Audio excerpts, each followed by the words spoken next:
dienā saulainā. Garām braucot apstājos es Siguldā. Un nenojautu vēl, ka tieši te nāks manā liktenīgā meitene. Tās lielās acīs bija pateikts viss par to, ko lēmušas mums debesis.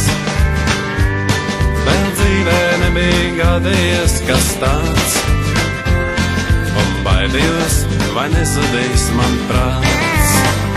Staigājot par rudens lapām Siguldā, atceros raugoties tālumā. Esam abi atkal kopā pastaigāt,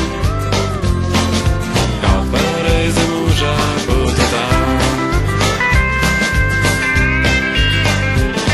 Kad galvalu mēs gājām divatā,